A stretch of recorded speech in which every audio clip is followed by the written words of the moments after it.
NK7 news के साथ आपका होस्ट राशिद खान आपकी खिदमत में हाजिर है। जैसे कि आप देख सकते हैं मेरे पीछे न्यू इत्तेहाद वेलफेयर का सरखाना है। कुछ दिन कबल ही न्यू इत्तेहाद वेलफेयर के जो चेयरमैन हैं जनाब शाहिद मीर साहब, वो हमारे स्टूडियो आए थे और उनका कहना था कि हमारा सरखाना है फ्यूचर कॉलोनी नंबर, और आज हम वही उनका ही यही सरखाना देखने के लिए आए। तो आए अंदर चल के देखते हैं कि इनका सरखाना वर्क कर रहा है कि नहीं कर रहा है। आए हमारे साथ।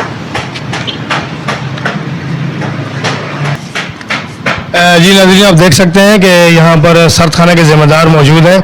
आए इनसे बात करते हैं कि इनका क्या कहना है। क्या कहना चाहेंगे अपने सरखाने के हवाले से आप? सर, मैं अपने सरखाने के हवाले से यही कहना चाहूँगा कि हमें थोड़ा सा परेशानियों का सामना है। यहाँ पे अभी काम का रुझान इतना नहीं है, और मैं आपसे क्या कहूँ, हमें कफन की ज़रूरत है, एम्बुलेंस की ज़रूरत है। रात को आ जाते हैं लोग कि भाई हमें गाड़ी चाहिए, तो यहाँ पे एक छिपा की गाड़ी खड़ी होती है 5 नंबर से, यदि की गाड़ी बुलवाते हैं वो नहीं आती है यहाँ पे, क्योंकि लोग कैंसिल कर देते हैं, लेट हो जाते हैं, गाड़ी आने में टाइम लगता है। तो हमें एम्बुलेंस की बहुत सख्त ज़रूरत है यहाँ पे। और हमें पहले तो हमें आप ज़रा विजिट करें अपने सरखाने का। जी सर, कि हम देखना चाहते हैं कि आपके सरखाने में कितनी जगह है और कितनी कैपेसिटी है, और यहाँ पर आपने क्या क्या सहूलत दी हुई है। हाँ जी, देखते हैं। जी नाज़रीन, ये देखें, ये इनका सरखाना ही है। ये देख सकते हैं आप, यहाँ पर तकरीबन 16 बॉडीज आ सकती हैं, डेड बॉडीज 16, और ये काफ़ी बड़ा इन्होंने प्लांट लगाया है। ये देख सकते हैं आप, चिलर है, और अच्छा सफाई का भी निज़ाम बहुत अच्छा है यहाँ पर, बिल्कुल साफ़ सुथरा है। आप देख सकते हैं, मेरा कैमरामैन आपको दिखाए तो ये देखें आप, गुस्ल करने की भी जगह है, वो भी आपको दिखाते हैं। मैयत को गुस्ल देने की जगह भी है। आए हम आपको वो भी दिखाते हैं। ये देख सकते हैं आप, ये एक स्ट्रेचर पड़ा हुआ है, ये गुस्ल की जगह है। मेरा कैमरामैन आपको दिखाए, ये आप देख सकते हैं गुस्ल की जगह है। ये मेरे ख्याल से अभी कोई मैयत यहाँ पर गुस्ल दिया उन्होंने। जी, ये गुस्ल क्या कहना चाह रहे हैं आप? अभी मैयत गई है, जो ये थोड़ा सा हमारा ये कपड़े पड़े ना, अभी मैयत गई है और आपने एंट्री मार दी है, तो इसलिए ये अभी थोड़ा हम सफाई करेंगे यहाँ पे आपसे फारिग होके।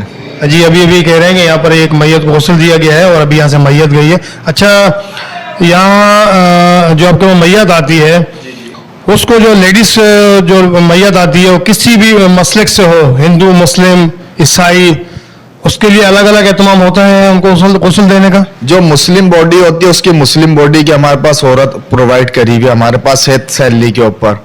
और नॉन मुस्लिम में बहुत से ऐसे होते हैं कि क्या कहते हैं, नहीं भाई हम अपनी लेडीज लेके आएंगे, आप अपनी भी एक नॉन मुस्लिम लेडीज लाए। तो अब हमने एक नॉन मुस्लिम लेडीज रखी है कि ताकि उनको परेशानी का सामना ना हो। अभी आएंगे, हिंदू की भी बॉडी आई है, हमारी मुस्लिम औरत करा रही थी, ठीक है। अब ये है कि हमने एक लेडीज और बढ़ा दी है गैर मुस्लिम की।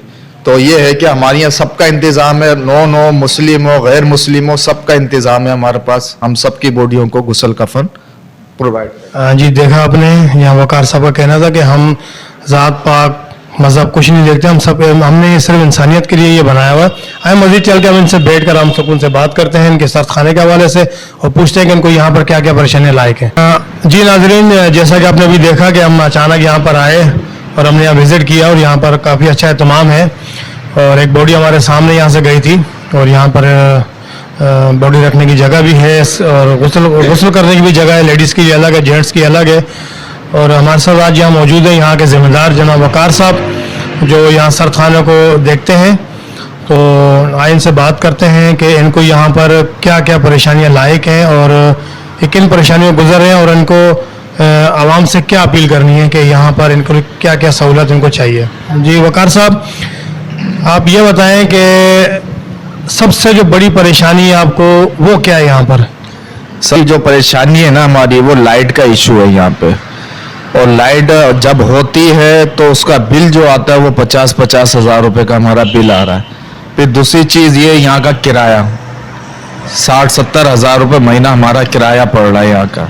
फिर लाइट जाती है, अगर यहाँ पे लोड शेडिंग का हिसाब किताब नहीं हो तो फिर हमें थोड़ी बहुत परेशानी का सामना नहीं करना पड़े। हमारा जनरेटर रखा हुआ हाई लेवल का, बॉडी अगर एक हो या 2 हो तो हमारा जनरेटर चलता है। यहाँ पे 2.5 घंटे की लोड शेडिंग होती है, 2.5-3 हज़ार रुपये का जनरेटर डीजल खा जाता है। अब हम बॉडी के लेते हैं 6,500 रुपये। अब 6,500 के अंदर 3,000 रुपये अगर एक बॉडी भी पड़ी है तो हमारा जनरेटर वो खा जाता है। सब में बड़ा नुकसान हमारे को जनरेटर से हो रहा है। महीने का अगर हिसाब लगाए तो 50-60 हज़ार रुपये हमारा जनरेटर ले जाता है। और हमें इस इलाके से अभी तक कोई ताउन नहीं मिला है कि किसी ने आके 500 रुपये नहीं दिए कि भाई ये हमारे लवाहिकीन जो गुजर गए उनके नाम के हम दे रहे हैं, आप कफन लिया हो या कुछ लिया हो। हमें किसी अभी हमें बहुत परेशानी का सामना होता है। जो मेरे पास बंदे काम कर रहे हैं, किसी की 1 महीने की सैलरी रुक जाती है, फिर मुझे अगले महीने कवर करनी पड़ती है। फिर लेडीज हैं गुसल वाली, फिर उनकी किसी की रोकनी पड़ती है। इस तरह मैं इस मामला को चला रहा हूँ, क्योंकि कभी 1 महीने 1 की रोकता हूँ, 1 महीने 1 की रोकता हूँ। तो फिर इस तरह करके थोड़े थोड़े करके उनको, वो भी बंदे अच्छे हैं बेचारे जो मेरे को कुछ बोलते नहीं है, वो खुद देख रहे हैं मामला, क्योंकि काम भी हमारे पास कम है। ये नहीं कि हमारे पास रोज की अगर 2-4 बॉडियां भी होना तो हमारे को परेशानी का सामना नहीं हो।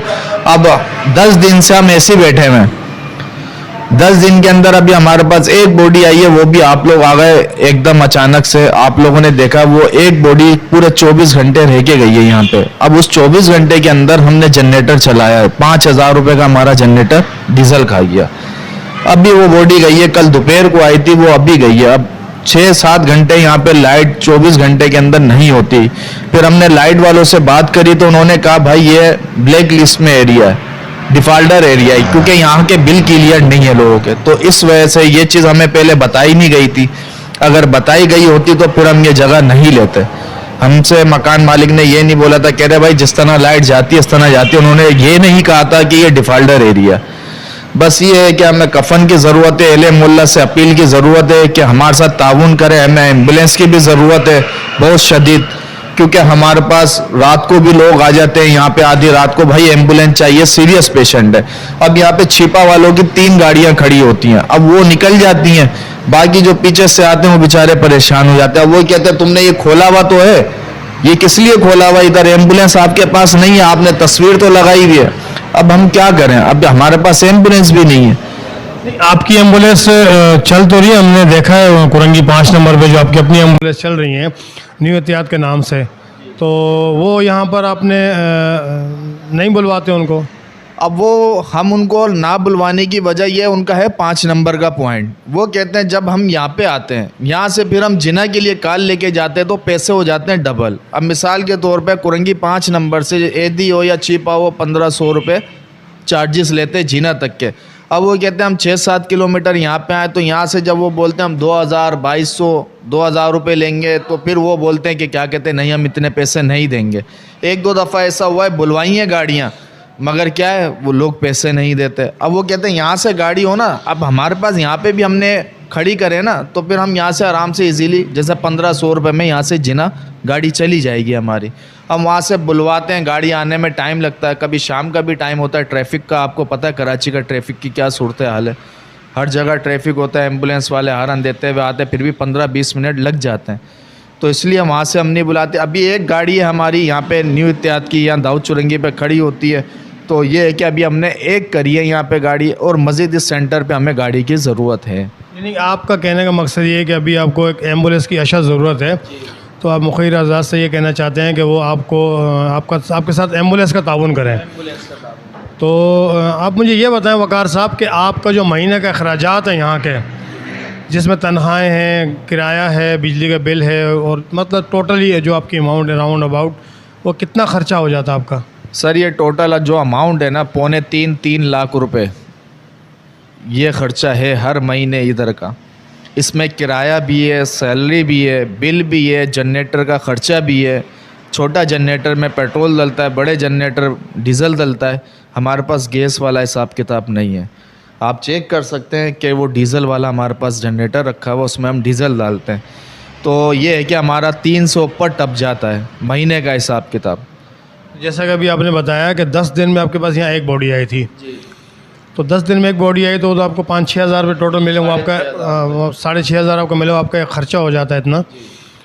तो कैसे मैनेज करते हैं आप फिर इससे अखराजात को आप?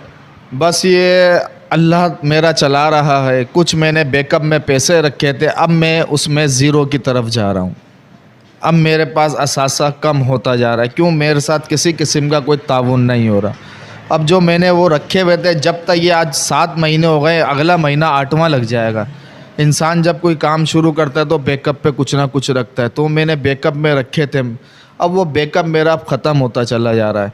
अब ये है कि मुझे अगर इस सर्द खाने को चलाना है तो मुझे जो है ना और मज़ीद ताउन की अब ज़रूरत है, सख्त ज़रूरत है। चाहे वो कफ़न के हवाले से ताउन करें, चाहे वो बिल के हवाले से करें, चाहे वो किराए की मद में मेरे साथ ताउन करें या सैलरियों की मद में मेरे साथ ताउन करें, अब मुझे ताउन की ज़रूरत है। क्योंकि न्यू इत्तेहाद वेलफेयर ऑर्गेनाइजेशन अपनी जानिब यहाँ पे बहुत कोशिश कर रहा है कि ये सर्द खाना बंद ना हो, क्योंकि वो भी मेरे को महीने का किराया दे देते हैं। कभी मैं देखता हूँ, वो देखते हैं हाँ भाई इस महीने किराया नहीं निकला है, तो न्यू इत्तेहाद वेलफेयर ऑर्गेनाइजेशन हमें किराया प्रोवाइड करता है। जब वो देखता है हाँ भाई बिल के मामलात नहीं निकले हैं, तो न्यू इत्तेहाद वेलफेयर ऑर्गेनाइजेशन मेरे साथ ताउन करता है। अभी ये है कि ऑफ़िस का काम था, थोड़ा सा ठंड आ गई है, आपको पता हमारा पूरा एसी खुला हुआ है, तो ये न्यू इत्तेहाद वेलफेयर की जानिब से हमारे को ये लकड़ी और ये जी नाज़रीन, जैसा वकार साहब ने कहा, हमने भी आके देखा। ये आप मेरे पीछे देख सकते हैं कि प्लाईवुड वगैरह पड़े हैं, यहाँ लकड़ी हैं, ये आप देख सकते हैं। ये यहाँ पर इनका जो मेन रोड है, इनके जो वहाँ पर बाहर जो ऑफिस इनके बने हुए हैं, वहाँ पर बिल्कुल सिर्फ शटर लगे हुए हैं, कोई मतलब वो नहीं है, शीशे वगैरह नहीं लगे। तो उन्होंने उस आराइश के लिए, शीशे लगाने के लिए ये प्लाईवुड और ये जो आप मेरे पीछे देख सकते हैं लकड़ियाँ पड़ी हुई हैं, ये भी इन्होंने मंगवाई हैं। ये भी अपनी मदद आपके तहत मंगवाई हैं। तो हमारा कहने का मकसद ये है कि आप इनके साथ मदद करें, इनको डोनेशन दें। आप आएँ यहाँ पर आके ख़ुद आप विज़िट करें, आप यहाँ पर विज़िट करें, आप आके देखें। जी हम तो यहाँ पर हमने अपनी आंखों से देखा कि यहाँ पर काफ़ी अखराजात हैं इन लोगों के, और एसी वगैरह चलता है, चिलर है, एसी तो नहीं, इसको चिलर कहेंगे, बड़ा चिलर लगा हुआ है, ये चलता है। और जैसा इन्होंने बताया कि हैवी उन्होंने जनरेटर रखा हुआ है जिसमें काफ़ी डीज़ल खर्च होता है। तो मैक्सिमम इन लोगों का जो अखराजात है 3 से प्लस हो जाते हैं, मतलब 3 लाख प्लस का इनका ख़र्चा है। तो मैं भी अपने चैनल के तवस्सुल से मुखिर हज़रात से रिक्वेस्ट करूँगा, इल्तिजा करूँगा कि खुदारा आएँ यहाँ पर इनकी मदद करें और अपनी दुनिया आखिरत बनाएं, अपनी इसाल सवाब के लिए, अपने लवाकिन के इसाल सवाब के लिए, जो आपके लवाकिन इस दुनिया से चले गए हैं उनके इसाल सवाब के लिए आप आएँ इनसे, इनके साथ हाथ मिलाएं, इनकी मदद करें, इनका साथ दें, और जितना भी हो सके आप इनके साथ ताउन करें। इनको एम्बुलेंस की भी ज़रूरत है, इनको दिए गए अखराजात की भी ज़रूरत है। मैं ये नहीं कहता हूँ कि आप एम्बुलेंस पूरी इनको दें, आप एक वजीफ़ा बांध लें, 10,000, 15,000, 5,000, जो भी हस्ब तौफीक आपकी है, आप वकार भाई से आएँ, इनसे ताउन करें। इनका नंबर आप स्क्रीन पे देख रहे होंगे, चल रहा है। आप जो है ना इनसे डायरेक्टली आप इनसे रब्ता कर सकते हैं। एड्रेस मैं आपको बता देता हूँ कि फ्यूचर कॉलोनी, फ्यूचर मोड़ से थोड़ा सा आप आगे आएंगे तो ये इनका सरथाना है। दाऊद चुरंगी से आएंगे तो दाऊद चुरंगी से आते हुए सीधे हाथ पे पड़ेगा, इंडस्ट्रियल एरिया से आप आएंगे तो उल्टे हाथ पे पड़ेगा। तो मैं आपसे रिक्वेस्ट करता हूँ कि आएँ, इनका साथ दें, इनके कदम से कदम मिला के चलें, ज़रिया आखिरत बने अपने लिए भी, अपने लवाकिन के लिए भी जो इस दुनिया से चले गए हैं। बहुत शुक्रिया। कैमरामैन मोहम्मद हुसैद के साथ राशिद खान, NK7 न्यूज़, कराची।